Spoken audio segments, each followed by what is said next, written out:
नमस्कार दोस्तों, स्वागत है आप सभी लोगों का इस वीडियो में। दोस्तों, जैसा कि आप सभी लोग काफ़ी समय से डिमांड कर रहे हैं कि मैं आचार्य प्रशांत पर अपने विचार रखूं, तो आज फाइनली मैं ये शुभ काम करने जा रहा हूं।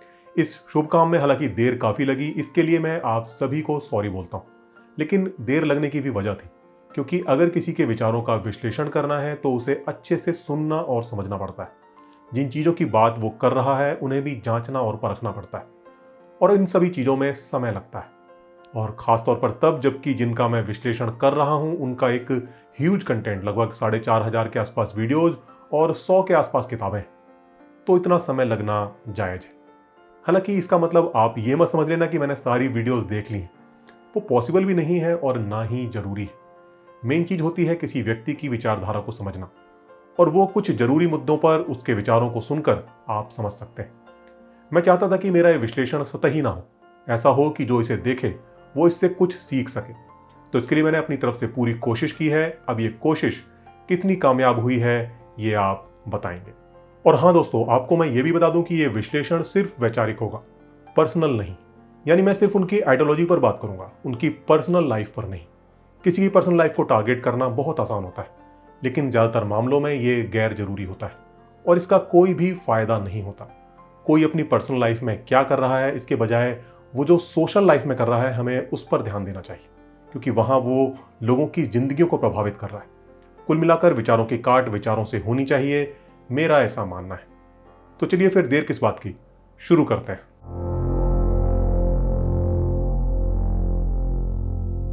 दोस्तों, हमारे देश को एक आध्यात्मिक देश की तरह जाना जाता है, जिसका कारण है कि अध्यात्म यहाँ बहुत सारे लोगों का जीवन दर्शन है। यहाँ ऐसे लोगों की तादाद बहुत ज्यादा है जिनके जीवन का ताना बाना धर्म और अध्यात्म के इर्द गिर्द बुना हुआ है। विकसित देशों में जहां धर्म और अध्यात्म का मार्केट लगातार गिर रहा है, वहीं हमारे देश में ये तेजी से बढ़ रहा है।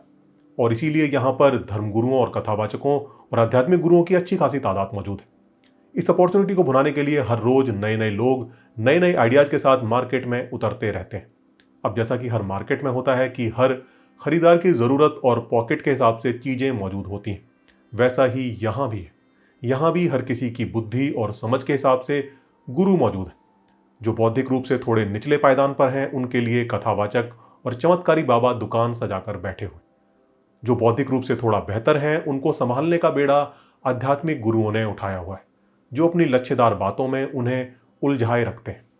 आजकल का जो पढ़ा लिखा यूथ है, उसके अंदर अपने धर्म और संस्कृति को लेकर एक अटैचमेंट तो है, पर धर्म की तमाम बातों को जब वो तर्क और विज्ञान की कसौटी पर परखता है तो वो खरी नहीं उतरती, और यहां से जो कॉन्फ्लिक्ट जन्म लेता है वो उसे परेशान करता है और वो उसका समाधान चाहता है। इस अपॉर्चुनिटी को समझकर ही कई आध्यात्मिक गुरु मार्केट में अपनी दुकान खोलकर बैठे हुए हैं, जो तमाम तर्कों कुतर्कों से ये साबित करके दिखाते हैं कि उनके धर्म और विज्ञान में कोई कॉन्फ्लिक्ट नहीं है और उनका धर्म एकदम लॉजिकल और साइंटिफिक है। वहीं कुछ आध्यात्मिक गुरु ऐसे भी हैं जिनके पास इस दुनिया को लेकर कुछ अपने आइडियाज, कुछ अपनी फिलॉसफी है, पर वो अपने विचारों को दुनिया के सामने रखने के लिए धर्म का सहारा लेते हैं, और जिसकी वजह है कि ऐसा करने से उनके विचारों को आसानी से एक्सेप्टेंस मिल जाती है, क्योंकि वो जानते हैं कि इस देश में लोग अपने धर्म से बहुत गहरे से जुड़े हुए। अपने धर्म से इतर कोई भी विचार को एक्सेप्ट करना उनके लिए मुश्किल हो जाता है। उन्हें लगता है कि ऐसा करके वो अपने धर्म के रास्ते से भटक रहे हैं।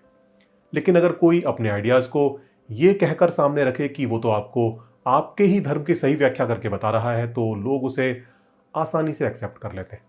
और मेरी समझ जो कहती है वो ये कि आचार्य प्रशांत ऐसा ही कुछ कर रहे हैं। मैं ऐसा क्यों कह रहा हूं, इसके सबूत मैं आगे वीडियो में आपको दूंगा, लेकिन फिलहाल इस दुनिया को लेकर उनके जो विचार हैं, जो आइडियाज हैं, उन पर बात करते हैं और देखते हैं कि वो कितने सही हैं।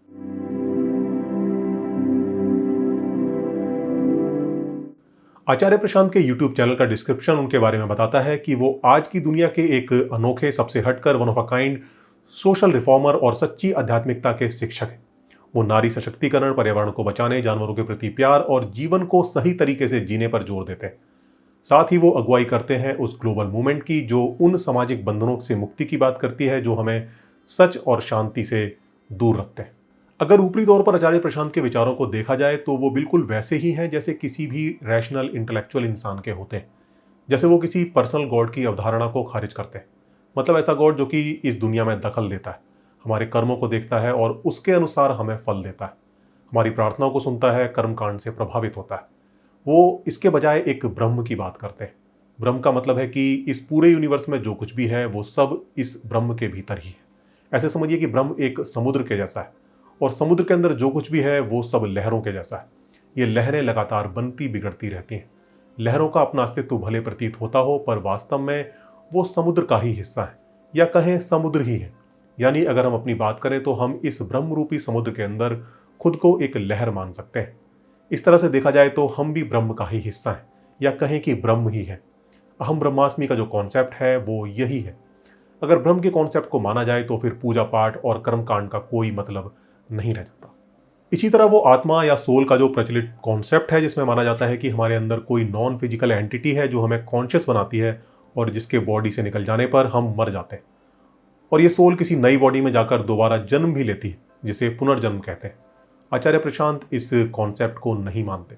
उनके अनुसार इस तरह की कोई एंटिटी जिसे सोल या जीवात्मा कहते हैं वो एग्जिस्ट नहीं करती, और ना ही व्यक्ति का पुनर्जन्म होता है, बल्कि पुनर्जन्म अहम वृत्ति का होता है। अहम वृत्ति यानी हमारे अंदर हमारे होने का जो भाव है वो। मैं पुनर्जन्म को अस्वीकार नहीं करता, मैं व्यक्ति के पुनर्जन्म को अस्वीकार करता हूं। पुनर्जन्म तो होता है, निश्चित रूप से होता है, पर किसका? अहम वृत्ति का पुनर्जन्म होता है, व्यक्तिगत अहंकार का नहीं। उनके अनुसार कोई भी जीव जो पैदा होता है उसके अंदर ये भाव होता ही है। जब कोई जीव मरता है तो ये भाव उसके शरीर के साथ ही खत्म हो जाता है, लेकिन हर नए पैदा हुए जीव के अंदर ये भाव दोबारा पैदा होता है, और इस तरह बार बार ये भाव इस जीव जगत में पैदा होता रहता है। और इसे ही आचार्य प्रशांत अहम वृत्ति का पुनर्जन्म कहते हैं। और ये व्यक्ति के पुनर्जन्म से एकदम अलग है, क्योंकि मृत्यु के साथ ही एक व्यक्ति के तौर पर जो कुछ भी हम हैं, हमारा व्यक्तित्व, हमारी यादें, वो सब कुछ खत्म हो जाता है। अगर इस कॉन्सेप्ट को माने तो पुनर्जन्म के जितने भी केसेस के बारे में हम पढ़ते सुनते हैं वो सब झूठे सिद्ध होते हैं। और खुद आचार्य प्रशांत अपनी वीडियोस में ये कह चुके हैं कि व्यक्ति का पुनर्जन्म नहीं होता, और पुनर्जन्म के जितने भी केस हैं वो सब झूठे हैं। इसी तरह कर्मफल सिद्धांत पर उनका कहना है कि हम जो कर्म करते हैं उसका फल भविष्य में नहीं बल्कि अभी मिल जाता है, क्योंकि बुरा काम करने के लिए आपको बुरा आदमी होना पड़ता है। इस तरह से कर्मफल सिद्धांत का जो प्रचलित रूप है, जिसमें ऐसा माना जाता है कि प्रारब्ध के कर्म वर्तमान और वर्तमान के कर्म हमारा भविष्य निर्धारित करते हैं, इसका वो विरोध करते हैं।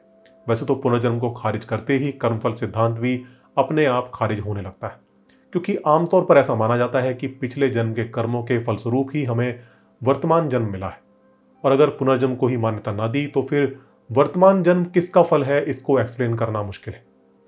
तो अगर इन सब विचारों पर गौर करें तो उनके विचार और किसी रैशनल व्यक्ति के विचारों में कोई अंतर नहीं लगता। इसके साथ ही एनवायरमेंट और एनिमल राइट्स पर उनके विचार गौर करने लायक है।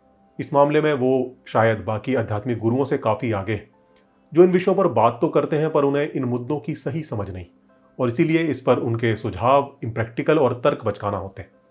आचार्य प्रशांत पूर्ण शाकाहार का समर्थन करते हैं, जिसको वेगनिज्म कहा जाता है, जिसमें किसी भी एनिमल प्रोडक्ट को इस्तेमाल ना करने की सलाह दी जाती है, जिससे एक तो एनिमल क्रुएलिटी में कमी आती है और दूसरा ये एनवायरमेंट के लिए भी अच्छा है। इसके साथ ही वो स्त्रियों को आत्मनिर्भर बनाने और सशक्त बनाने की बात करते हैं।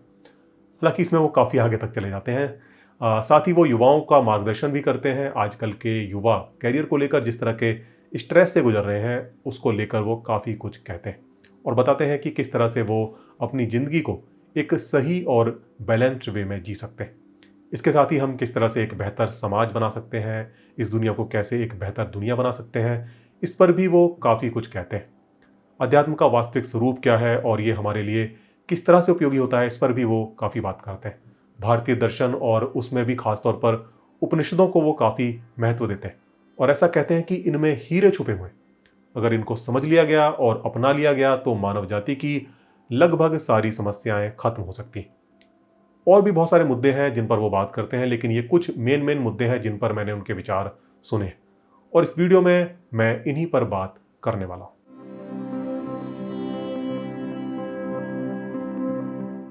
ऊपरी तौर पर देखने पर आचार्य प्रशांत के विचार भले रैशनल लगे, पर वो पूरी तरह से रैशनल नहीं है, और जिसकी वजह है कि वो एक धार्मिक समूह के लिटरेचर को एंडोर्स करते हैं। और भले ही वो कितना ही कहें कि इन ग्रंथों में कोई अंधविश्वास, कोई वैज्ञानिकता, कोई ऐसी बात नहीं है जो हमारे समाज को गलत दिशा देती है, सच्चाई ये नहीं है। सच्चाई ये है कि ये ग्रंथ, फिर चाहे वो वेद हो या पुराण या फिर उपनिषद, तमाम ऐसी विसंगतियों से भरे पड़े हैं जो कि वर्तमान समय में इनकी उपयोगिता पर सवालिया निशान लगाते हैं। कोई भी ग्रंथ अपने दौर के ज्ञान और परिस्थितियों के अनुसार ही रचा जाता है, लेकिन बदलते समय के साथ ज्ञान का दायरा भी बढ़ता है, सामाजिक परिस्थितियों में भी बदलाव आते हैं, और जिसकी वजह से हमें तमाम ऐसी चीज़ें देखने को मिलती हैं जिन्हें आज स्वीकार नहीं किया जा सकता। पर चूंकि लोगों का अपने धर्म से गहरा जुड़ाव होता है, इसलिए ऐसी बातों को जब भी उनके सामने लाया जाता है तो वो असहज हो जाते हैं। उनका दिमाग इस डिस्कम्फर्ट को कम करने के लिए कोई रास्ता खोज रहा होता है।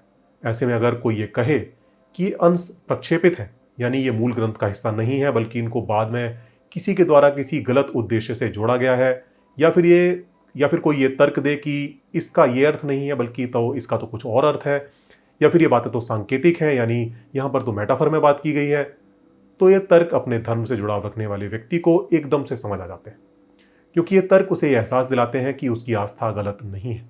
और इसीलिए जितने भी मॉडर्न गुरु हैं वो आपको इसी तरह के तर्क देते हुए मिलेंगे, क्योंकि ऐसा करके वो आसानी से भीड़ जुटा सकते हैं। न केवल मॉडर्न गुरु बल्कि आजकल तो इंस्टाग्राम और यूट्यूब पर भी तमाम ऐसे शॉर्ट वीडियोस बनाने वाले आ गए हैं जो अपनी वीडियोस के जरिए यही बताते हैं कि आपका धर्म कितना साइंटिफिक है, जिसमें कईयों की वीडियोस तो इतनी बेवकूफ़ाना होती हैं कि मैं क्या बताऊं। पर यही कर करके उनके सब्सक्राइबर्स मिलियंस में पहुंच गए। लेकिन इसमें हैरानी की कोई बात नहीं, ये सीधा साधा मनोविज्ञान है जिसका इस्तेमाल आज धड़ल्ले से किया जा रहा है। ये ट्रिक्स यहाँ आसानी से काम कर पाती हैं। इसकी सबसे बड़ी वजह यह है कि हम में से ज़्यादातर लोगों ने अपने जीवन में कभी खुद से अपना कोई धर्म ग्रंथ पढ़ा ही नहीं होता। ज़्यादातर लोग अपनी ज़िंदगी की भागदौड़ में इस कदर उलझे हुए हैं कि उनके पास इसके लिए समय ही नहीं। जो लोग किसी तरह पढ़ने का साहस भी जुटाते हैं वो या तो इन्हें भक्ति भाव से पढ़ते हैं, या फिर उनके मन में कहीं ना कहीं ये भाव जरूर होता है कि इनमें बड़े ऊंचे स्तर की बात है जिनको समझना उसके बस की बात नहीं है। ऐसे में कहीं कोई ऐसी चीज़ भी दिखे जो कि उसके कॉमन सेंस या मोरल सेंस को झकझोरे तो भी वो उसे इग्नोर करके आगे बढ़ जाते हैं। इसके साथ ही ज़्यादातर लोगों ने अपने स्कूल कॉलेज की पढ़ाई के अलावा कोई ढंग का लिटरेचर भी अपने जीवन में कभी नहीं पढ़ा होता। ऐसा लिटरेचर जिससे इस दुनिया के बारे में उनकी सोच विकसित हो सके, जो उन्हें न केवल अपनी बल्कि दुनिया की बाकी संस्कृतियों और उनके इतिहास से परिचित करा सके, जो उन्हें यह बता सके कि विचारक केवल हमारे यहाँ नहीं बल्कि पूरी दुनिया में पैदा हुए। हमें से ज़्यादातर लोग भारत के विश्वगुरु होने के गुमान में फूल कर कुप्पा हुए घूमते रहते हैं, और कभी इतना भी नहीं सोचते कि विश्वगुरु का टाइटल हमें बाहर के लोगों ने दिया है या हमने खुद को दे दिया। अपने मुंह अपना गुणगान करते हुए हम लोग कुछ इस तरह की बातें करते हैं कि जब पश्चिम के लोग नंगे घूम रहे थे तब यहाँ पर उच्च कोटि का दर्शन रचा जा रहा था। ये बातें हम तब करते हैं जबकि हम में से ज़्यादातर लोग faith and fact, mythology and history, philosophy and science जैसी बेसिक चीज़ों के फ़र्क को नहीं समझते। हमारे लिए आस्था ही फैक्ट, मिथक ही इतिहास और दर्शन ही विज्ञान बन जाता है। हमारी यही अज्ञानता, मूढ़ता और सच की खोज के प्रति उदासीनता, तथ्यों को जांचने में आलस और साथ में अपनी धार्मिक अहंकार को तुष्ट करने की भावना कुछ चालाक लोगों के लिए बिजनेस अपॉर्चुनिटी में बदल जाती है।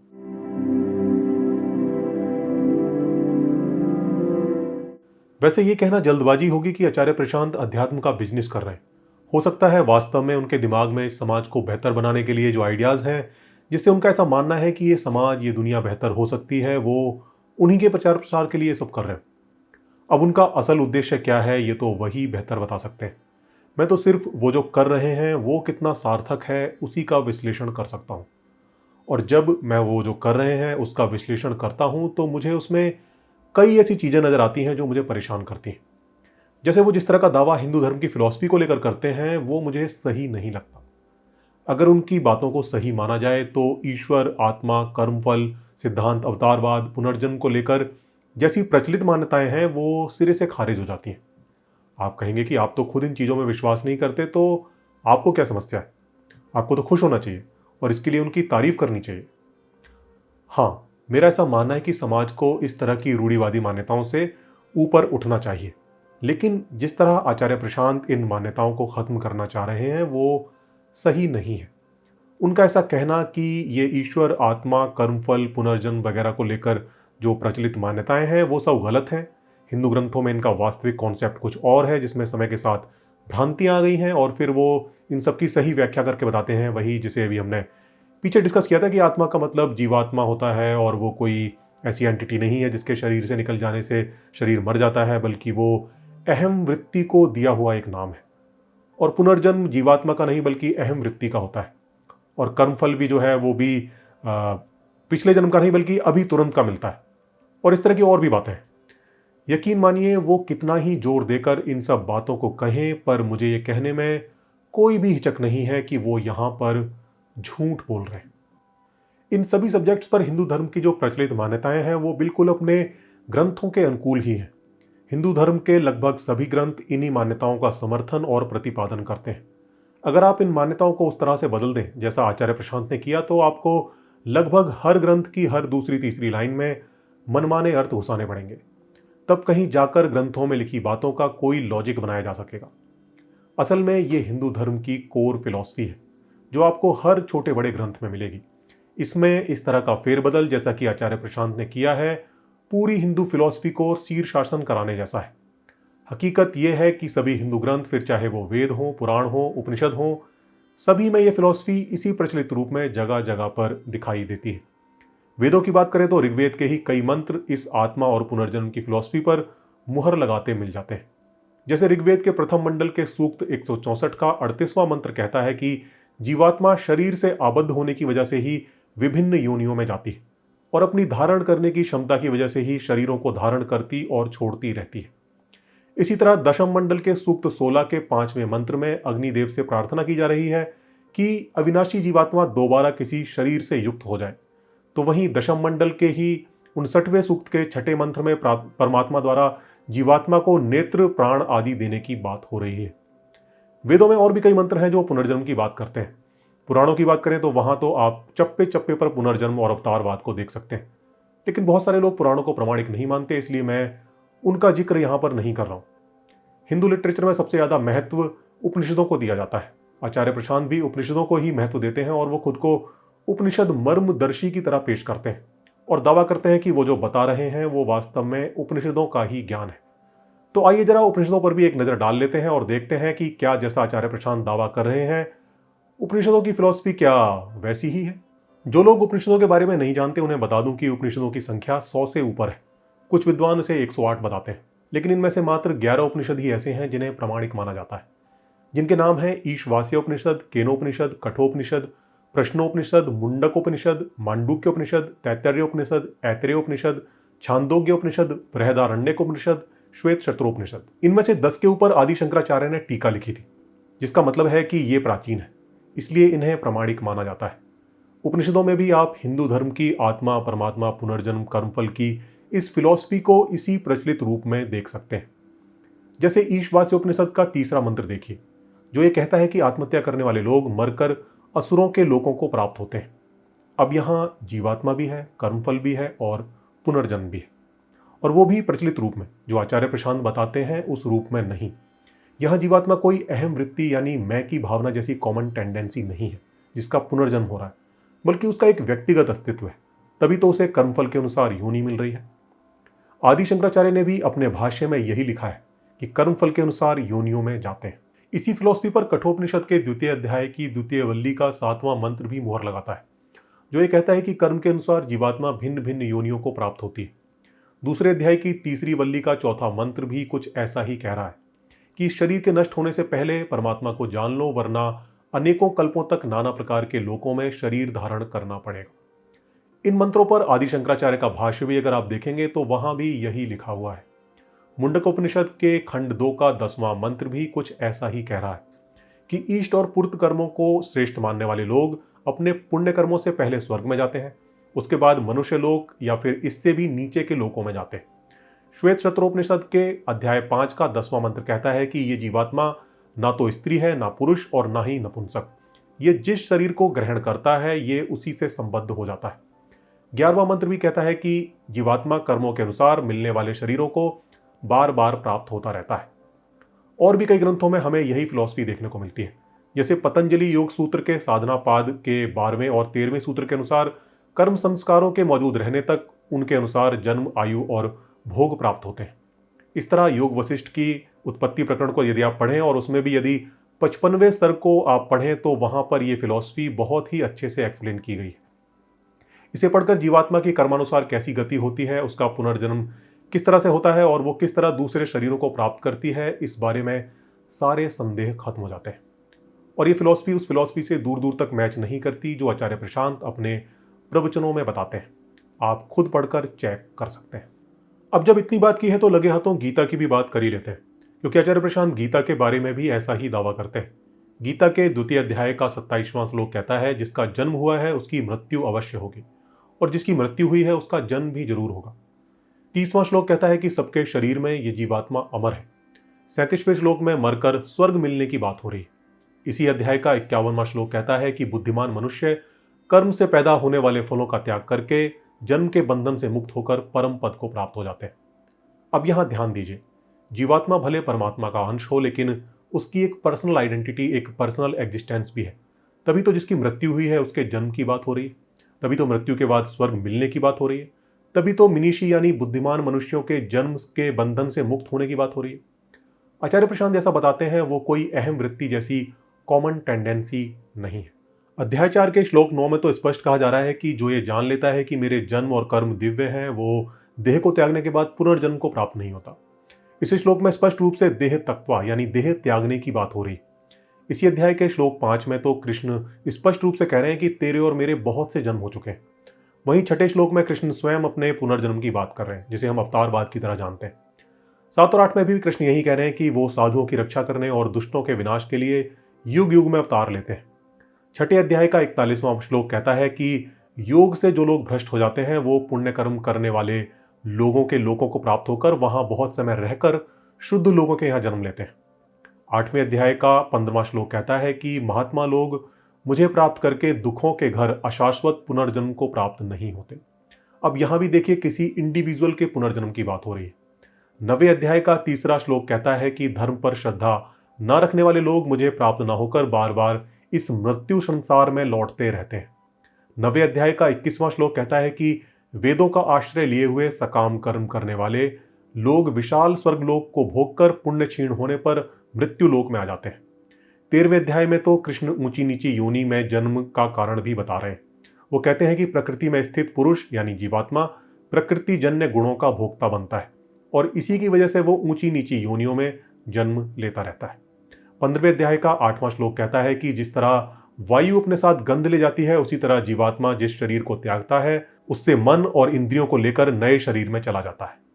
दोस्तों, मैंने इतने सारे रेफरेंसेस दिए हैं जिन्हें आप खुद चेक कर सकते हैं। इन सारे रेफरेंसेस में आचार्य प्रशांत की फिलॉसफी कहीं भी नहीं है।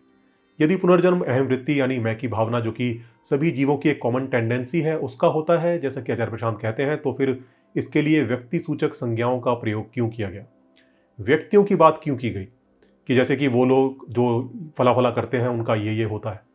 और अगर ये कॉमन टेंडेंसी है तो इसकी किसी व्यक्ति के कर्मों के अनुसार गति कैसे होती है, क्योंकि व्यक्ति के साथ जो कुछ व्यक्तिगत था वो तो आपके अनुसार मरकर खत्म हो गया। अगर आप कहते हैं कि ये पुनर्जन्म स्वर्ग नरक जीवन के दौरान ही मन की अवस्था के परिवर्तन को कहते हैं, तो फिर देह त्यागने की बात क्यों की गई और फिर ऊंची नीची योनियों की बात क्यों की गई? ये सारी बातें केवल तभी सेंस बना सकती हैं जब आप व्यक्ति के पुनर्जन्म और उसकी कर्मों के अनुसार गति को स्वीकार करें। अगर आप हिंदू ग्रंथों का अध्ययन करें तो वहां आपको यही फिलॉसफी मिलेगी, जहां जीवात्मा को परमात्मा का अंश बताया गया है, या कहें कि वो परमात्मा ही है पर उसकी आंखों पर माया का पर्दा पड़ा है, जिसकी वजह से वो खुद को भोक्ता मानने लगती है, जिसकी वजह से वो कर्म फलों के अधीन हो जाती है और उसका कर्म फल के अनुसार बार बार ऊंची नीची योनियों में पुनर्जन्म होता है। इससे मुक्ति का रास्ता है कि वो अपने असली स्वरूप को पहचाने। जब वो पहचान लेती है तो इस जन्म मृत्यु के चक्र से मुक्त हो जाती है। इसे ही मुक्ति या मोक्ष कहा जाता है। अगर आप इसे ध्यान में रखकर किसी भी हिंदू धर्म ग्रंथ को पढ़ेंगे तो उसकी हर लाइन एकदम परफेक्ट सेंस बनाएगी। आचार्य प्रशांत ने जो व्याख्या की है उस पर जाएंगे तो हर लाइन पर कंफ्यूज होंगे। जगह जगह आपको मनमाने अजम्पशंस लेने पड़ेंगे, शाब्दिक अर्थों के साथ छेड़छाड़ करनी पड़ेगी और उन्हें तोड़ मरोड़ कर आचार्य प्रशांत की व्याख्या के अनुकूल बनाना पड़ेगा। आचार्य प्रशांत की व्याख्या को सही मानने का मतलब है कि तमाम ग्रंथों के रचयिता को खुद भी नहीं पता था कि वो क्या लिख रहे हैं, और जितने लोगों ने आज तक इन ग्रंथों का अर्थ और भाष्य किया है वो सभी मूर्ख थे। उन्हें इतनी समझ नहीं थी, उनके पास वो अंतर्दृष्टि नहीं थी जो आचार्य प्रशांत के पास है। यहाँ तक कि आदि शंकराचार्य भी गच्चा खा गए। वैसे तो पुराने लोग सही हों ऐसा कोई जरूरी नहीं है, लेकिन अगर कोई कहता है, कोई इतना बड़ा दावा करता है कि सारे गलत हैं, बस सही मर्म मुझे ही पता है, तो उस दावे को साबित करने के लिए उसे सबूत भी उतना ही बड़ा देना चाहिए। Extraordinary claim requires extraordinary evidence. लेकिन आचार्य प्रशांत की तरफ से एक्स्ट्राऑर्डिनरी तो छोड़िए, बल्कि अभी तक कोई ऑर्डिनरी एविडेंस भी नहीं दिया गया है। ऐसा नहीं है कि दुनिया में प्राचीन साहित्य सिर्फ हमारे पास है, बाकी संस्कृतियों के पास भी एंशिएंट नॉलेज, एंशिएंट विजडम की धरोहर है। जैसे पश्चिम के पास ग्रीक फिलोसफर्स की एक पूरी परंपरा है जिन्होंने वहां की सभ्यता और संस्कृति की नींव रखी थी, और उनका एंशिएंट लिटरेचर भी काफी रिच है, पर वो इसे हमारी तरह सर पे उठाए नहीं घूमते। वो सोक्रेटिस, प्लेटो, एरिस्टोटल की गलत सिद्ध हो चुकी बातों को तोड़ मरोड़ कर सही सिद्ध करने का प्रयास नहीं करते। वो इस बात को समझ चुके हैं कि ज्ञान लगातार विकसित होता है। अगर नया ज्ञान पुराने ज्ञान को गलत सिद्ध कर रहा है तो पुराने को छोड़कर नए को अपना लेना ही समझदारी है। पर हम पुराने को छोड़ते ही नहीं, हम उसे ही जोड़ तोड़ कर प्रासंगिक बनाने की कोशिश करते रहते हैं, क्योंकि इससे हमारा अहंकार जुड़ा है कि हमारे पूर्वज कभी गलत नहीं हो सकते। और इसीलिए मैं कहता हूं कि हमसे ज्यादा अपने प्राचीन साहित्य, अपनी प्राचीन धरोहर के साथ बदसलूकी दुनिया में कोई भी नहीं करता। किसी साहित्यकार की रचना के अर्थों को तोड़ना मरोड़ना और उससे वो अर्थ निकालना जो कि वहां नहीं है, बेईमानी और धूर्तता के अलावा कुछ भी नहीं है। सोचिए, आप एक लेखक हो और आपकी किसी रचना के साथ ऐसा कोई करे तो आपको कैसा लगेगा। मुझे नहीं पता आचार्य प्रशांत जानबूझकर ऐसा कर रहे हैं या अनजाने में, पर जो भी है वो गलत है।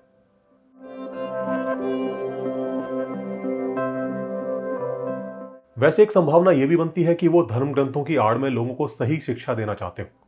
शायद वो चाहते हो कि धर्म और धर्म ग्रंथों में लोगों की आस्था को खत्म किए बिना लोगों को इन सदियों पुरानी मान्यताओं से बाहर लाकर रैशनल बनाया जाए।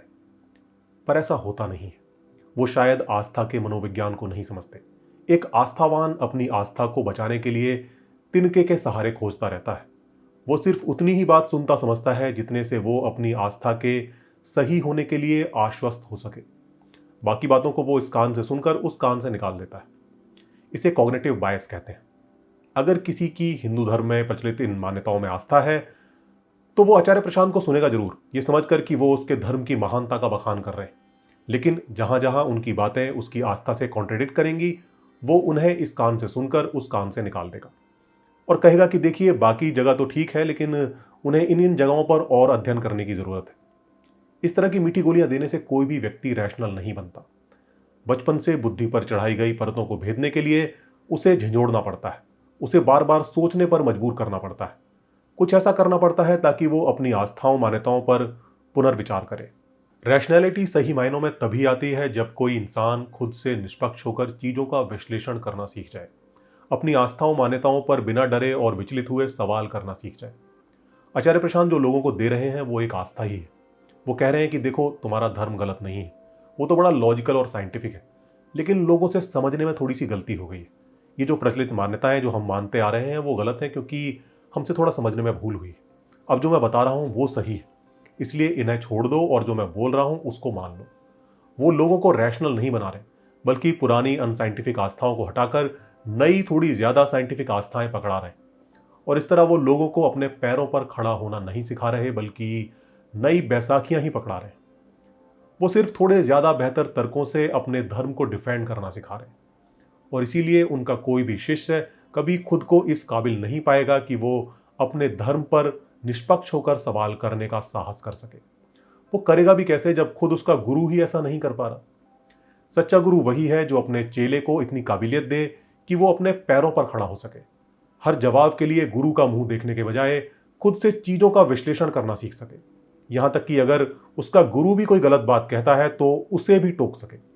पर अफसोस, आचार्य प्रशांत के चेलों में मुझे ऐसी कोई काबिलियत नहीं दिखती।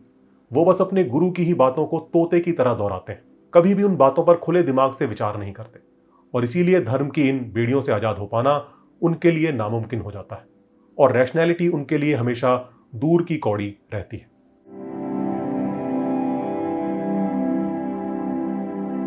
आचार्य प्रशांत समेत लगभग सभी आध्यात्मिक गुरु एक बात जरूर करते हैं कि अहंकार ही सब दुखों की जड़। Ego is the root of all the evils in the world. अगर हमें खुद को और दुनिया को बेहतर बनाना है तो अहंकार का नाश करना बहुत जरूरी है। और वो हर तरह के अहंकार पर खूब चोट करते हैं, नथुने फुला फुलाकर उनका समूल नाश करने की शिक्षा देते हैं। लेकिन सिर्फ एक जगह पर आकर उनकी जबान को लकवा मार जाता है। बस उस पर बोलने के लिए उनके पास शब्द नहीं होते, बल्कि कमाल की बात यह है कि वो उसे हर जतन से पोषित करते नजर आते हैं। और वो है धार्मिक अहंकार। मेरा धर्म सबसे बेस्ट है, मेरा धर्म सबसे लॉजिकल है, मेरा धर्म सबसे साइंटिफिक है। इस धार्मिक अहंकार ने दुनिया का कितना बेड़ा गर्क किया है ये किसी से छुपा हुआ नहीं। इसकी वजह से कितने युद्ध, कितने दंगे, कितने नरसंहार हुए, ये इतिहास हमें बताता है। ज्यादा दूर जाने की जरूरत नहीं है। हमारे देश के बंटवारे की वजह भी ये धार्मिक अहंकार ही था। इसमें न जाने कितनी जाने गई, न जाने कितने परिवार उजड़े। आज भी ये अहंकार देश में दो बड़ी कम्युनिटीज के बीच नफरत की वजह बना हुआ है। इन्हीं नफरतों पर राजनीतिक रोटियां सेकी जा रही, सरकारें बन रही हैं, पर किसी स्पिरिचुअल गुरु के पास इस पर बोलने के लिए दो शब्द नहीं है। और इसीलिए मैं कहता हूं कि अध्यात्म धर्म के मायाजाल का आखिरी हथकंडा है, जो उन लोगों को धर्म के बाड़े में घेरे रखने में काम आता है जो बाकियों के मुकाबले बौद्धिक रूप से थोड़े बेहतर है, जो थोड़े ज्यादा ओपन माइंडेड है, जो अच्छे पढ़े लिखे हैं, जिन्हें कथा प्रवचनों और कर्मकांडों के जरिए धर्म के बाड़े में नहीं रोका जा सकता। और इसीलिए आप देख सकते हैं कि आचार्य प्रशांत के पास ऐसे ही लोगों की भीड़ है, जिनमें से ज्यादातर आजकल का पढ़ा लिखा यूथ है। और ये बड़ी दुख की बात है, क्योंकि बदलाव की उम्मीद यूथ से ही की जाती है। और अगर उसे ही पुरातन पंथ को ढोने और उसे जिंदा रखने पर लगा दिया जाए तो किसी देश के लिए इससे ज्यादा बुरा कुछ नहीं हो सकता। ऐसे देश में कभी कोई क्रांति घटित नहीं हो सकती। पश्चिमी देशों में क्रांतियां हुई हैं क्योंकि वहां धार्मिक विचारकों के इतर भी जो विचारक थे उनका भी सम्मान था, उन्हें भी पढ़ा सुना जाता था। प्राचीन काल से लेकर वर्तमान तक वहां फ्री थिंकर्स की एक पूरी परंपरा देखने को मिलती, जैसे Socrates, Plato, Aristotle, Copernicus, Galileo, Nietzsche, Bertrand Russell, Marx, Humes, Darwin, Einstein, Stephen Hawkins, Richard Dawkins, और ये तो कुछ नाम है जो मुझे याद आ रहे हैं। वास्तव में ऐसे हजारों नाम हैं, जिनमें से कईयों के साथ उस दौर के पुरातन पंथियों ने काफी बुरा भी किया। उन्हें मारा भी गया, यातनाएं भी दी गई, लेकिन बावजूद इसके उनके विचार जिंदा रहे। और जिसकी वजह सिर्फ एक हो सकती है कि भले वहां पुरातन पंथियों का दबदबा रहा हो, लेकिन फिर भी समाज में एक वर्ग ऐसा जरूर था जो इन फ्री थिंकर्स को सम्मान देता था। तभी इनके विचार, इनका लिटरेचर सर्वाइव कर पाया। जबकि हमारे यहाँ ऐसे विचारक, ऐसा साहित्य ढूंढे से नहीं मिलता जो धर्म से इतर कोई विचार रखता हो। पश्चिम में रिलीजियस फिलोसफर्स के अलावा भी ऐसे फिलोसफर्स खूब देखने को मिलते हैं जिन्होंने धर्म से अलग अपने स्वतंत्र विचार रखे। लेकिन हमारे यहाँ धर्म और फिलॉसफी आपस में गुथे हुए। अस्तित्व और जीवन संबंधी जब कोई सवाल हमारे सामने आता है तो हम धर्म से अलग होकर उस पर विचार कर ही नहीं पाते।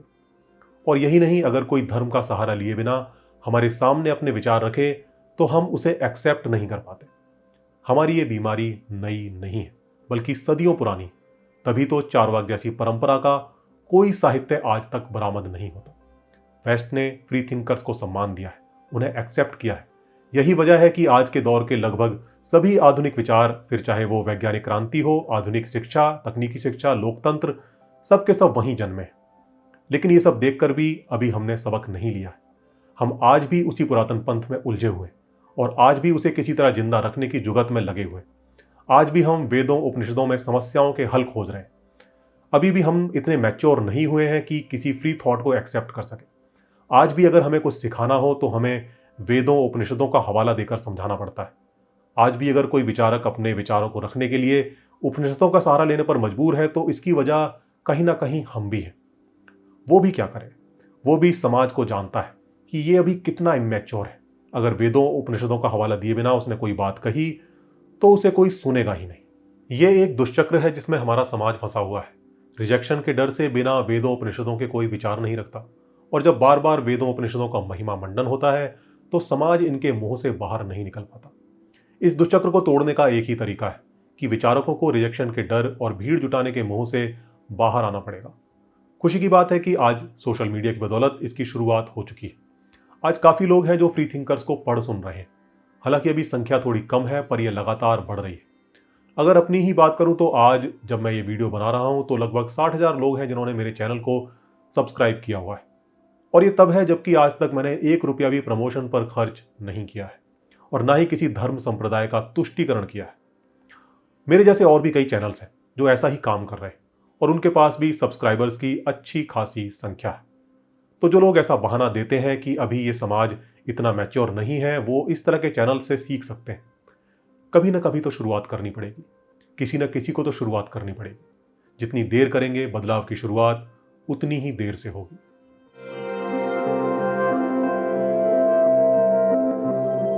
हमारे समाज को मीठी गोली की जरूरत नहीं है।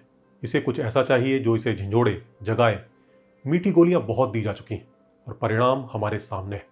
आध्यात्मिक गुरु समाज को जागरूक करने के नाम पर मीठी गोलियां ही देते आ रहे हैं। जो थोड़ा बहुत बदलाव की उम्मीद भी बनती है, ये उस पर भी मिट्टी डालकर चले जाते हैं। हमारा समाज वैसे भी यथास्थितिवादी समाज है। ये नएपन से बहुत डरता है। जो जैसा चल रहा है वैसा ही चलता रहे तो ठीक है। ऐसे में आध्यात्मिक गुरु हमें यह बताकर सब ठीक ही तो है, रेवोल्यूशन को डाइल्यूट ही करते हैं। कैसे करते हैं आइए आपको दिखाता हूं। एक वीडियो है जिसमें आचार्य प्रशांत से जातिवाद को लेकर सवाल किया जाता है और जरा देखिए वो क्या जवाब देते हैं। ये साहब हर जगह है। किसी जगह तुम इसको नाम कास्ट का दे सकते हो, कहीं पे नाम क्लास का दे सकते हो, कहीं कुछ और बोल सकते हो। वो जातिवाद को क्लास के समान बताकर ये दिखाने की कोशिश करते हैं कि ऐसा भेदभाव दुनिया में कहां नहीं है। मतलब वो दिखाना चाहते हैं कि देखो ये भेदभाव तो सभी जगह हो रहा है। अपर क्लास का बंदा लोअर क्लास से भेदभाव करता है, उसके साथ उठता बैठता नहीं है, उसके घर में शादी नहीं करता। मार्केट भी भेदभाव करता है, गरीब आदमी महंगे रेस्टोरेंट में नहीं जा सकता, महंगे शोरूम से शॉपिंग नहीं कर सकता। और फिर शिया सुन्नी कैथोलिक प्रोटेस्टेंट में भी भेदभाव है। तो ये भेदभाव कहां नहीं है। अब जरा ध्यान दीजिए, आम आदमी के लिए यहां से क्या मैसेज जा रहा है। यही जा रहा है कि हम जो कर रहे हैं वो इतना भी बुरा नहीं। हमें जातिवाद पर ज्यादा शर्मिंदा होने की जरूरत नहीं। हम कोई दुनिया से हटकर कोई अनोखा काम नहीं कर रहे। सारी दुनिया ऐसी तो है। पूरी वीडियो में इसी तरह के तर्क देकर मुद्दे को डाइल्यूट करने का प्रयास किया गया है और सॉल्यूशन के नाम पर कुछ नहीं है सिवा अद्वैत को समझने और अपनाने के। केवल यही नहीं, वो दुनिया की हर समस्या के लिए अद्वैत को ही समाधान की तरह प्रस्तुत करते हैं, जैसे मानो यही हर मर्ज की दवा हो। अध्यात्मवादियों के साथ यही तो दिक्कत है। वो ऊंचे आदर्शों, ऊंचे लक्ष्यों की बातें करते हैं जो एक तरह से यूटोपिया जैसे होते हैं, एक जादुई समाधान जो सारी समस्याओं को चुटकी बजाते ही खत्म कर देगा। उनकी सारी चर्चा इन ऊंचे आदर्शों के इर्द गिर्द बुनी होती है, लेकिन धरातल पर इन ऊंचे आदर्शों को कैसे अचीव किया जाए उसका कोई रोड मैप इनके पास नहीं होता। ओशो के शब्दों में कहूं तो वो मंदिर के शिखर की चर्चा करते हैं, लेकिन मंदिर की नींव कैसी रखी जाए इसकी ना कोई चर्चा होती है और ना ही कोई प्लानिंग। आप खुद सोचिए, मंदिर का शिखर भले ही कितना सुंदर और भव्य हो, बिना नींव रखे क्या उसे बनाया जा सकता है? सिर्फ कल्पना की जा सकती है, अच्छी अच्छी लुभावनी बातें की जा सकती हैं। और यही वजह है हमारे देश में ऊंचे आदर्शों की सिर्फ बातें होती हैं। हम सिर्फ बातें करके ही अपने कर्तव्य की इतिश्री कर लेते हैं, जबकि धरातल पर कुछ भी नहीं बदलता। समस्याएं पहले की ही तरह मुंह बाए खड़ी रहती हैं। दुनिया के इतिहास से हमने इतना भी नहीं सीखा कि सभ्यताएं कई पड़ावों से होती हुई विकसित होती हैं। ये विकास चरणबद्ध होता है। एक ही जादुई समाधान से दुनिया में आज तक कोई सभ्यता सारी बुराइयों से मुक्त होकर ना विकसित हुई है ना हो सकती। हमें यह भी समझना पड़ेगा कि धरातल पर कोई बदलाव होने से पहले कोई भी सभ्यता एक गहरे विमर्श से गुजरती है। क्या सही है और क्या गलत है, इस पर वहां लगातार एक सोशल डिस्कोर्स चलता है। तब कहीं जाकर कोई क्रांति घटित होती है। कोई क्रांति घटित हो सके इसके लिए सबसे पहला कदम है समस्या या बुराई को पहचानना और उसे बार बार सोशल डिस्कोर्स में लाना, जिसके लिए बड़े साहस की जरूरत पड़ती है। लेकिन ये अध्यात्मवादी कभी ये साहस नहीं दिखा सकते। वो सिर्फ मुद्दों को डाइल्यूट कर सकते हैं, जैसा आचार्य प्रशांत यहां कर रहे हैं। आचार्य प्रशांत जातिवाद को बाकी सामाजिक भेदभावों के बराबर तोल रहे हैं, जबकि जातिवाद पूरी दुनिया में एक ऐसा अनोखा सिस्टम है जहां कोई भी व्यक्ति जन्म से ही नीच हो सकता है। और यही नहीं, फिर वो चाहे जीवन में कितने ही प्रयास कर ले, चाहे कितनी ही ऊंची से ऊंची शिक्षा ले ले, चाहे कितना भी धन कमा ले, चाहे कितना भी बड़ा सामाजिक योगदान दे दे, वो कभी ऊंचा नहीं हो सकता। समाज में उसकी स्थिति निचली ही रहेगी। ऐसे कई उदाहरण मौजूद हैं जहां एक तथाकथित नीची जाति के ऑफिसर का एक तथाकथित ऊंची जाति के चपरासी ने अपमान किया। दलितों के उत्पीड़न का एक लंबा इतिहास है और आज भी दलितों के उत्पीड़न के केस हर साल बढ़ रहे हैं। जातिगत भेदभाव की जड़ें हिंदू धर्म में मौजूद है और कमाल की बात है कि आज भी कई धर्मगुरु इसे खुलेआम पोषित करने का काम कर रहे हैं। हिंदू धर्म पूरी दुनिया में एकमात्र ऐसा धर्म है जो अपने ही लोगों के साथ भेदभाव करता है। इस पर जब बात की जाती है तो आचार्य प्रशांत उपनिषदों का नाम लेकर इसे डिफेंड करने की कोशिश करते हैं। वो कहते हैं कि उपनिषदों में दिखाओ कहां जातिवाद है, जबकि हकीकत यह है कि हिंदू धर्म की पूरी फिलॉसफी इस जातिवाद को जस्टिफाई करने और जो निचली जातियां हैं उन्हें इस भेदभाव के लिए तैयार करने का काम करती है। ये फिलॉसफी कहती है कि हमें हमारे कर्मों के अनुसार योनि मिलती है। अच्छे कर्म करने वाले उच्च योनि में जाते हैं, बुरे कर्म करने वाले निचली योनि में। अगर आप निचली जाति में पैदा हुए हैं तो इसमें दोष आपके पिछले जन्म के कर्मों का है। जो ऊंची जाति में पैदा हुए हैं वो अज्ञानी गुणहीन होकर भी पूजनीय है, क्योंकि वो पुण्यात्मा है, तभी तो उनका जन्म ऊंची जाति में हुआ है। और आपको बता दूं कि उपनिषद भी इस फिलॉसफी से अछूते नहीं है, क्योंकि यह हिंदू धर्म की कोर फिलॉसफी है। द्वैत अद्वैत त्रैत में भेद हो सकते हैं, लेकिन इस पर कोई मतभेद नहीं है। आचार्य प्रशांत कहते हैं कि उपनिषदों में जातिवाद नहीं है, ये एक धूर्तता भरी चालाकी है। पहली बात तो उपनिषद में ब्रह्म की चर्चा है। ब्रह्म कैसा है, उसको कैसे जाना जाए, जीवन मरण से कैसे मुक्त हुआ जाए, उनका सारा फोकस यहाँ पर है। वहाँ समाज की बात ही नहीं है। तो जब वो उनका सब्जेक्ट ही नहीं है तो वहां पर जातिवाद इतना क्लियरली दिखेगा भी नहीं जैसा कि बाकी ग्रंथों में दिखता है। ये तो कुछ ऐसी बात हुई कि इतिहास की किताबों में मैथ के फॉर्मूले ढूंढ कर दिखाओ, पर बावजूद इसके हमें उपनिषदों में जाति व्यवस्था के दर्शन हो जाते हैं। जैसे छांदोग्य उपनिषद के अध्याय 5 के खंड 10 का 7वां मंत्र जाति व्यवस्था को एकदम क्लियरली दिखाता है।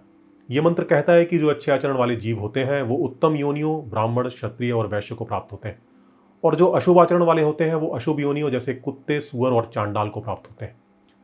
कठोपनिषद के प्रथम अध्याय की प्रथम वल्ली का 7वां और 8वां मंत्र बताता है कि ब्राह्मण अतिथि का सम्मान किस तरह किया जाना चाहिए, जिसे ना करने पर क्या क्या दुष्परिणाम भुगतने पड़ सकते हैं।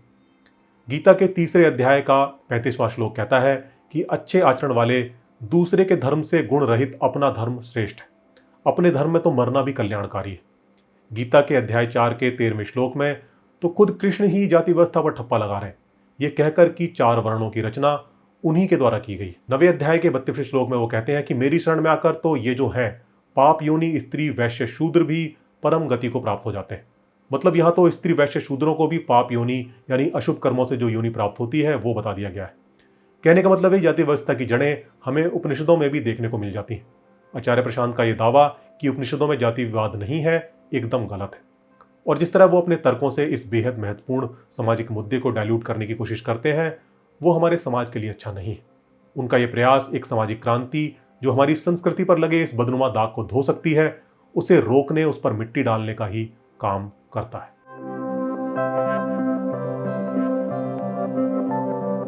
अफसोस यह है कि ऐसे लोग युवाओं के आइडियल बन जाते हैं। युवाओं का आइडियल तो कोई ऐसा व्यक्तित्व होना चाहिए जो कि क्रांतिकारी विचारों वाला हो, निडर हो, बहादुर हो, जो रूढ़ियों को तोड़े, नई सोच को बढ़ावा दे, समाज को पुरातन पंथ से आजाद करे, न कि कोई डरपोक जो धर्म के खिलाफ मुंह खोलने से डरे और लोगों को खुश करने के लिए नए नए तर्कों से इस पुरातन पंथ को प्रासंगिक सिद्ध करने की कोशिश करे। आचार्य प्रशांत ने तो लगता है हिंदू धर्म की हर अवैज्ञानिकता, अंधविश्वास और रूढ़िवाद को प्रासंगिक बनाने का ठेका लिया है। जरा देखिए, यहां वो हनुमान जी के सूरज निगलने को भी रैशनलाइज करने की कोशिश कर रहे हैं। तो सूरज को निगलने का क्या अर्थ हुआ? प्रकृति में जो सबसे बड़ा तुमको दिखाई पड़ सकता है, हनुमान जा करके सीधे उसी को जीत लाए, माने प्रकृति को जीत लेना। जरा सोचिए, क्या इस तरह के तर्कों से दुनिया के सभी धर्मों की अवैज्ञानिक और मूर्खतापूर्ण बातों को सही सिद्ध नहीं किया जा सकता? मुझे तो यह सीधे तौर पर संगठित धर्मों के प्रति जो आजकल के युवाओं में जो विद्रोह पनप रहा है उसे ही दबाने की कोशिश लगती है, जिसका सीधा सा उद्देश्य है कि हम तुम्हें इन मूर्खताओं, इन पुरातनपन से आजाद नहीं होने देंगे। कभी चमत्कारों तो कभी कथाओं तो कभी कर्मकांडों तो कभी अध्यात्म के नाम पर हम तुम्हें इसी में उलझा कर रखेंगे। तुम्हारी सोच को कभी आजाद नहीं होने देंगे, तुम्हें कुछ नया नहीं सोचने देंगे। युवाओं के आइडियल होने चाहिए भगत सिंह जैसे क्रांतिकारी, जो ये जानते हुए भी कि कोई स्वर्ग नहीं है, कोई पुनर्जन्म नहीं है, फिर भी अपने पवित्र उद्देश्य के लिए इतने समर्पित थे कि हंसते हुए फांसी के फंदे पर झूल गए। लेकिन आचार्य प्रशांत ने उनको भी नहीं छोड़ा।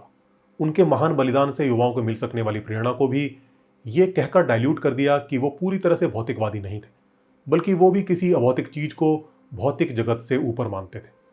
जबकि भगत सिंह का जेल में लिखा हुआ लेख मैं नास्तिक क्यों हूं अपने आप में इतना क्रांतिकारी है कि यदि कोई युवा उसे पढ़े तो वो उससे प्रभावित हुए बिना नहीं रह सकता। वो हमारे दिमाग के तमाम जालों को बहुत आसानी से साफ कर सकता है। लेकिन अगर आचार्य प्रशांत की इस वीडियो को देखकर कोई उसे पढ़ेगा तो शायद उसके भीतर वो क्रांति घटित ना हो जो पहले हो सकती थी, क्योंकि ये वीडियो क्रांति की जड़ों पर मट्ठा डालने के लिए ही बनाई गई है। कुछ तो होगा ना जो भौतिकता से ऊंचा होगा, जिसके लिए तुम अपनी भौतिकता निछावर कर रहे हो। माने तुम मान रहे हो ना कि इस भौतिक शरीर से ऊंचा कुछ होता है। भगत सिंह ने उस ऊंचे लक्ष्य को नाम दिया था आजादी। जैसा कि मैंने इस वीडियो के शुरू में ही बताया था, ज्यादातर धार्मिक लोग कॉग्निटिव बायस का शिकार होते हैं। वो अपनी आस्था को बचाने के लिए तिनके के सहारे खोजते रहते हैं। यहां पर आचार्य प्रशांत का यह कहना कि कुछ तो था जिसे भगत सिंह इस भौतिकता से ऊपर मानते थे, ये धार्मिक लोगों को अपनी आस्था को बचाए रखने के लिए एक बहुत बड़ा सहारा है। वो इसे सुनकर निश्चिंत होकर सो सकते हैं। और यही तो आचार्य प्रशांत समेत सभी आध्यात्मिक गुरु चाहते हैं कि लोगों को मीठी गोलियां देकर आराम से सोने दिया जाए। लोगों के दिमाग में यदि किसी वजह से धर्म के प्रति कोई संदेह का शूल गड़ता भी है तो अपने लच्छेदार तर्कों से उसका शमन करके उसे वापस सुला दिया जाए कि टेंशन मत लो, हमने सब चेक कर लिया है, थोड़ी सी समझने में गलती हुई है, बाकी सब बढ़िया है, सब चंगा सी, ऑल इज वेल, सो जाओ आराम से। असल में सभी के अंदर अपने धर्म, अपनी सभ्यता, अपनी संस्कृति को श्रेष्ठ साबित करने की एक चाह होती है। ये चाह हमारे अंदर भी, लेकिन जब हम आज के दौर में इसे साबित करने की कोशिश करते हैं तो हमें वर्तमान में ऐसी कोई उपलब्धि नहीं दिखती जिसे दिखाकर हम अपनी श्रेष्ठता को साबित कर सकें। प्रेजेंट में तो जो कुछ भी है, फिर चाहे वो डेमोक्रेसी हो या फिर कैपिटलिज्म या फिर इंडस्ट्रियलाइजेशन या फिर साइंटिफिक रेवोल्यूशन या एजुकेशन सिस्टम, वो सभी वेस्ट से आए हैं। भले ही आज हम सब इसके मजे ले रहे हैं, लेकिन इनके जरिए यदि हम खुद को बेहतर साबित करने की कोशिश भी करें तो भी जीत पश्चिम के सिद्धांतों की होगी।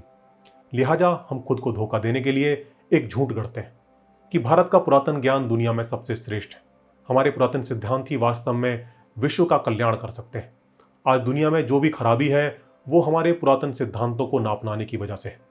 अगर दुनिया इन्हें अपना ले तो ये दुनिया बेहतर हो सकती है। हालांकि हम इतना भी नहीं सोचते कि अगर ऐसा है तो ये सिद्धांत हमारा कल्याण क्यों नहीं कर सके, क्यों हम सैकड़ों सालों तक गुलाम रहे। आज भी हम इन सड़े गले सिद्धांतों को नए नए लेबल चिपकाकर बेचने की कोशिश कर रहे हैं, इनकी अलग अलग तरह से व्याख्या करके इनकी प्रासंगिकता साबित करने की कोशिश कर रहे हैं। पश्चिम से आई हुई प्रगति का पूरा फायदा उठाते हुए भी हम आज इन पश्चिमी सिद्धांतों में कीड़े निकाल रहे हैं और अपने सिद्धांतों को उनसे श्रेष्ठ साबित करने की कोशिश कर रहे हैं। ये कुछ ऐसा है जैसे कोई हकीम अपने नुस्खे को हर बीमारी का रामबाण इलाज बताते हुए प्रचार करे, जबकि खुद उसका जीवन अंग्रेजी दवाइयों के सहारे चल रहा हो। दोस्तों, अगर वास्तव में हमें खुद को और अपने देश को आगे बढ़ाना है तो हमें इन बेवकूफ़ियों से जितनी जल्दी हो सके आज़ाद होना होगा। हमें सच्चाई का सामना करना होगा, भले सच्चाई कितनी ही कड़वी हो। सच से मुंह चुराना, खुद को तसल्ली देने के लिए कल्पनाओं के हवाई किले खड़े करना हमें कहीं नहीं लेकर जाएगा। आचार्य प्रशांत को सुनने वाले लोग ज़्यादातर पढ़े लिखे युवा हैं, इसलिए मेरी चिंता और भी ज़्यादा है, क्योंकि वही हैं जो इस देश की दिशा और दशा को बदल सकते हैं। इसलिए उन्हें इस लुभावने झूठ से जितना जल्दी हो सके मुक्त होने की ज़रूरत है। पश्चिम ने इन पुरातन सिद्धांतों से पीछा छुड़ाया, तभी वहाँ विकास हुआ, तभी वहाँ विज्ञान और लोकतंत्र की नींव रखी गई। दोस्तों, आज हमारे देश को आज़ाद हुए 75 साल पूरे हो चुके हैं। इस बीच न जाने कितनी पीढ़ियां जवान हो चुकी हैं, लेकिन आज भी 21वीं सदी में हम लोग इस पुरातन पंथ और पोंगा पंथ को ढो रहे हैं। बल्कि जैसे जैसे हमारी आर्थिक संपन्नता बढ़ी है, हम और जोर शोर से इस पुरातन पंथ का समर्थन करने लगे। मजे की बात है कि आधुनिक विज्ञान के दिए हुए साधनों से ही पुरातन पंथ और पोंगा पंथ का प्रचार किया जा रहा है। दोस्तों, इस षड्यंत्र को समझिए, ये हमारी भावी पीढ़ियों को बर्बाद कर देगा। हमारी और हमारे देश की भलाई इसी में है कि हम जितना जल्दी हो सके इस सब से पीछा छुड़ा लें। इसके अलावा कोई और रास्ता नहीं है। और अंत में, मेरी बातों से यदि किसी को तकलीफ पहुंची हो तो उसके लिए मैं माफ़ी मांगता हूं। हो सकता है इस वीडियो को देखकर आपको गुस्सा आए, लेकिन मैं कहूंगा कि कमेंट में कुछ भी अनाप शनाप लिखने के बजाय यदि वीडियो में कही हुई किसी बात को आप तर्क से काटेंगे तो मुझे अच्छा लगेगा। मेरी पूरी कोशिश रहेगी कि ऐसे कमेंट्स का मैं जवाब दूं। आपने इस वीडियो को अंत तक देखा, इसके लिए मैं आपका आभारी हूं।